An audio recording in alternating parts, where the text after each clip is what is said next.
चालू गाडीवर महिलेसोबत भयंकर प्रकार. ही औलाद कधी सुधारणार? प्रकरण जाणून हादराल. कपडे काढले, नेमकं काय घडलं? दुपारची वेळ, रस्ता तुलनेने शांत. कामावरून घरी जाणारी एक तरुणी. तिच्या आयुष्यात पुढच्या काही मिनिटात काय होणार आहे याची तिला अजिबात कल्पना नव्हती. तिची स्कूटर हळूहळू रस्त्यावरून पुढे सरकत होती. सर्व काही सामान्य वाटत होतं. अचानक मागून एक कार वेगाने आली. त्या कारने काही क्षण तरुणीचा पाठलाग केला. कारचा वेग वाढत होता. तरुणीला काहीतरी संशय आला. तिने स्कूटरचा वेग वाढवण्याचा प्रयत्न केला, पण पुढच्याच क्षणी जोरदार धडक बसली. कारने थेट तिच्या स्कूटरला धडक दिली. स्कूटर रस्त्यावर घसरली. तरुणी जमिनीवर पडली. आसपासचे लोक घाबरले. काही लोक धावत घटनास्थळी पोहोचले. धडक देणारी कार मात्र थांबली नाही. ती कार वेगाने तिथून निघून गेली. तरुणी वेदनेने ओरडत होती. तिचा हात गंभीर जखमी झाला होता. लोक काय करावं हे समजून घेण्याचा प्रयत्न करत होते. तेवढ्यात दुसरी कार तिथे आली. त्या कारमधून एक तरुण उतरला. तो घाईघाईने तरुणीकडे धावला. जणू तो आधीपासूनच तिची वाट पाहत होता. त्या तरुणाने लोकांना बाजूला करत तरुणीला उचललं. त्याने स्वतःला तिचा ओळखीचा असल्याचं सांगितलं. लोकांनीही त्याच्यावर विश्वास ठेवला, कारण तो खूप आत्मविश्वासाने बोलत होता. तो तरुण जखमी तरुणीला तातडीने कारमध्ये घेऊन गेला. रुग्णालयात दाखल केलं. डॉक्टरांनी तपासणी केली. तरुणीचा उजवा हात मोडला होता. बोटांना फ्रॅक्चर झालं होतं.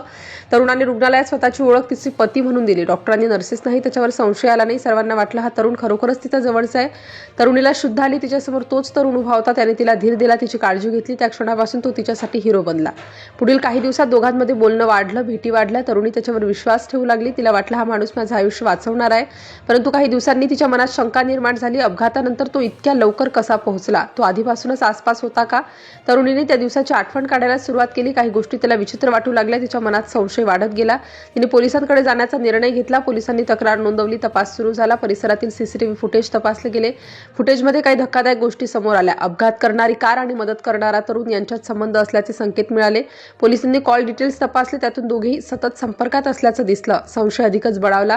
पोलिसांनी दोघांना चौकशीसाठी ताब्यात घेतलं. सुरुवातीला त्यांनी काहीच सांगितलं नाही, मात्र पोलिस खाक्या दाखवताच सत्य बाहेर आलं. समोर आलेलं सत्य धक्कादायक होतं.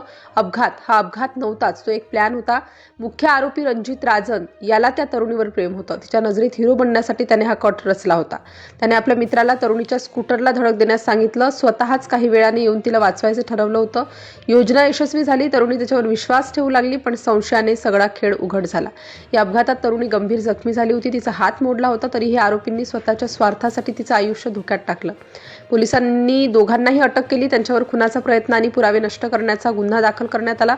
शेवटी उघड झालं, चालू गाडीवर महिलेसोबत भयंकर प्रकार नव्हता, तर तिच्या आयुष्याशी खेळणारा बनाव होता. हिरो बनण्यासाठी रचलेला धोकादायक कट होता आणि म्हणूनच हा प्रकार देशभरात चर्चेचा विषय ठरला.